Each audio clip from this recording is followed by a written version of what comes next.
নমস্কার। আজকে 12ই ফেব্রুয়ারি বাংলাদেশে নির্বাচন। আর যখন অখণ্ড ভারত ব্রিটিশ শাসিত, সে চট্টগ্রামে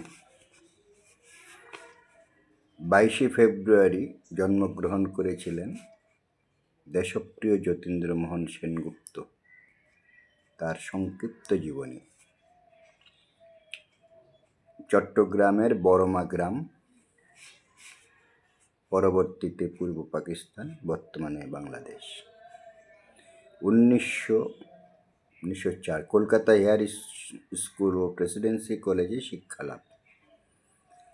আগস্ট ইংল্যান্ডে গমন 1904। কেমব্রিজের ডাইনিং কলেজে ভর্তি এবং কৃতিত্ব সহকারে ল ট্রাইপোস প্রথম ভাগ সমাপ্ত। 1908 কেমব্রিজ থেকে বিএ পাস। 1909 আইন অধ্যয়নে কৃতিত্বের জন্য এলএলবি ডিগ্রি লাভ কেমব্রিজ থেকে। ইন্ডিয়ান মজলিস ও ইস্ট অ্যান্ড ওয়েস্ট সোসাইটি সভাপতি পদে নির্বাচিত। জুন মাসে গ্রেস ইন এর সদস্যরূপে বারে আহুত। নেলি গ্রের সঙ্গে পরিণয় সূত্রে আবদ্ধ। পরবর্তীতে তার নাম নেলি সেনগুপ্তা। 1910 আইনজীবী রূপে ব্যারিস্টার, কলকাতা হাইকোর্টে যোগদান, রাজনীতিতেও আগ্রহ। 1911 ফরিদপুরে রাজনৈতিক সম্মেলনে যোগদান এবং পরবর্তী বছর চট্টগ্রামে সম্মেলন করার জন্য আমন্ত্রণ। 1919 পিতা যাত্রামোহন সেনের সভাপতিত্বে ময়মনসিংহে অনুষ্ঠিত বঙ্গীয় প্রাদেশিক সম্মেলনে যোগদান। 1921 এপ্রিল মাসে চট্টগ্রামে বার্মা অয়েল কোম্পানির ধর্মঘট পরিচালনা ও গ্রেপ্তার। 24 অক্টোবর বিখ্যাত অসম বেঙ্গল রেলওয়ে ধর্মঘট পরিচালনা। 20 অক্টোবর 3 মাস সশ্রম কারাদণ্ডে দণ্ডিত। 1922 চট্টগ্রামে বঙ্গীয় প্রাদেশিক সম্মেলনে অভ্যর্থনা সমিতির চেয়ারম্যান নির্বাচিত। নিখিল ভারত কংগ্রেসের ওয়ার্কিং সদস্য নির্বাচিত।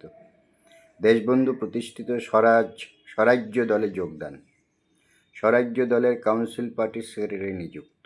1925 দেশবন্ধুর মহাপ্রয়াণের বিপিসিসির সভাপতি, স্বরাজ্য দলের অধিনায়ক ও কলকাতা কর্পোরেশনের মেয়র পদ গ্রহণ। 1926-27 কলকাতা কর্পোরেশনের মেয়র পদে পুনর্নির্বাচিত। 5 বারের মেয়র হয়েছিলেন। 1928 বসিরহাটে বঙ্গীয় প্রাদেশিক সম্মেলনের সভাপতিত্ব, জাতীয় কংগ্রেসের কলকাতা অধিবেশনে অভ্যর্থনা সমিতির চেয়ারম্যান নির্বাচিত। অল পার্টিস কনফারেন্সের উদ্বোধক। 1929 কলকাতা কর্পোরেশনের মেয়র পদে পুনর্নির্বাচিত। 1930 মহাত্মা গান্ধী পরিচালিত আইন অমান্য আন্দোলনে যোগদান, ব্লাড প্রেশার রোগে আক্রান্ত।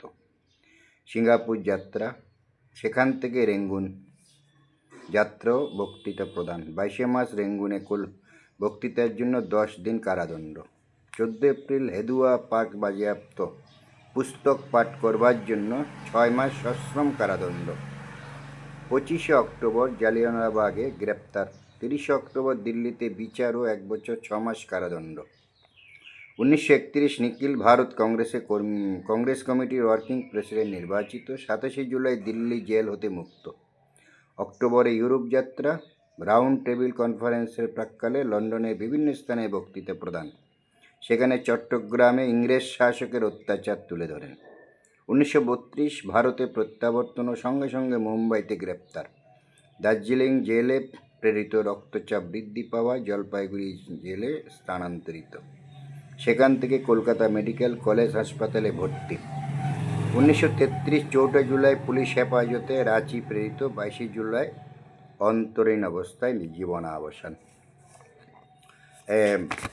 ভারত সরকারের ডাক বিভাগ, দেখুন এই নেলি সেনগুপ্ত এবং যতীন্দ্রমোহন সেনগুপ্তের নামে ডাক টিকিট প্রকাশিত হয়েছিল 1985 সালে। তার পূর্বে 1969 সালে একমাত্র মহাত্মা গান্ধী এবং তার স্ত্রী কস্তুরবার নামে ডাক টিকিট প্রকাশিত হয়।